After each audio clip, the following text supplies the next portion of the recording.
পাকিস্তান স্পৰ্টছত যিবিলাক টেৰৰিষ্ট সেই প্ৰতিগৰাকীক বিচাৰি উলিওৱা হ'ব আৰু দৃষ্টান্তমূলক শাস্তি দিয়া হ'ব। কোনো এজন বাচি যাব নোৱাৰে। মাননীয় প্ৰধানমন্ত্ৰী নৰেন্দ্ৰ মোদী ডাঙৰীয়াই যি বলিষ্ঠ সিদ্ধান্ত লৈছে পাকিস্তানৰ বিৰুদ্ধে দেশৰ সকলো শ্ৰেণীৰ ৰাইজে স্বাগতম জনাইছে আৰু আজি দেশৰ 140 কোটি 84 লাখ লোক মাননীয় প্ৰধানমন্ত্ৰীৰ নেতৃত্বত দেশৰ স্বাৰ্থত নিষ্ঠাৰে সমৰ্পিত ভাৱনাৰে কাম কৰিবলৈ প্ৰস্তুত। আৰু যিসকলে নিৰীহ আমাৰ পৰ্যটকসকলক হত্যা কৰিলে পাকিস্তান স্পৰ্টছত যিবিলাক টেৰৰিষ্ট সেই প্ৰতিগৰাকীক বিচাৰি উলিওৱা হ'ব আৰু দৃষ্টান্তমূলক শাস্তি দিয়া হ'ব।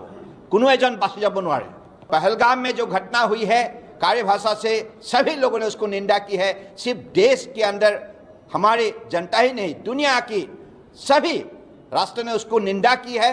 और पाकिस्तान स्पॉन्सर्ड जो टेररिस्ट है जिन लोगों ने हमारे शांति प्रिय पर्यटक को हत्या किया है वो कोई बचेगा नहीं।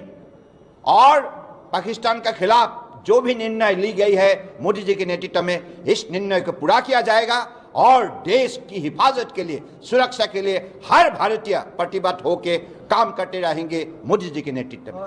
पाकिस्तान स्पॉन्सर्ड যিবিলাক টেৰৰিষ্ট সেই প্ৰতিগৰাকীক বিচাৰি উলিওৱা হ'ব আৰু দৃষ্টান্তমূলক শাস্তি দিয়া হ'ব। কোনো এজন বাচি যাব নোৱাৰে।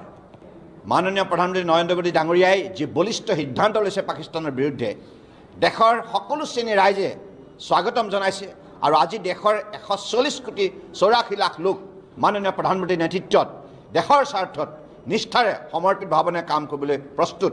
আৰু যিসকলে নিৰীহ আমাৰ পৰ্যটকসকলক হত্যা কৰিলে পাকিস্তান স্পৰ্টছত যিবিলাক টেৰৰিষ্ট সেই প্ৰতি